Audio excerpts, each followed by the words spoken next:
खुलुमबाय बड'लेण्ड रादाब नायगिरि बयनिसिमबो फुंबिलिनि गोजोन हामलायथि बावहरबाय।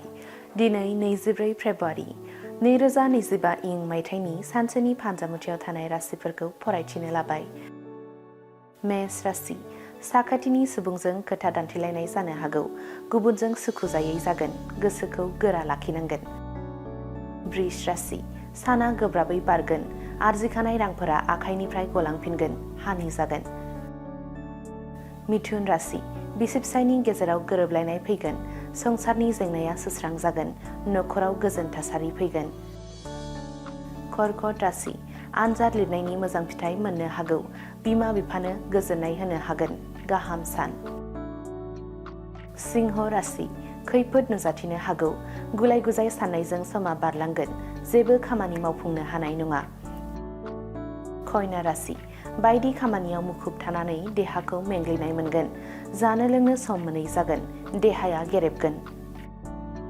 तुला राशि थांखियाव सौहैनो हागोन, साननाय हनायाव जाफुंसारनाय मोनगोन, साना गाहामैनो बारलांगोन।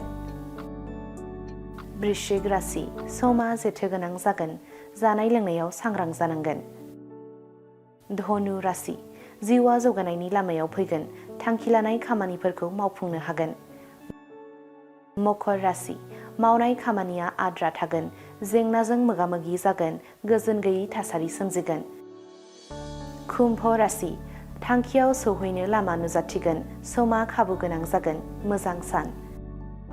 मीन राशि मोजां लोगो मोनगोन, लोगोजों गोजोननि सम बारहोहरनो हागोन, गोसोआ गोजोनग्लायगोन। दिनैनि राशि फरायथिनाया एसेनोसै। बेजों लोगोसेनो दिनैनि साना बुहुमनि साफ्रोमबो सुबुंफोरनि थाखाय गाहाम जाथों, बेनि थाखाय बड'लेण्ड रादाब नखरनि जानानै इसोरनि खाथियाव आरज गाबनाय थाबाय। गोजोन्थों।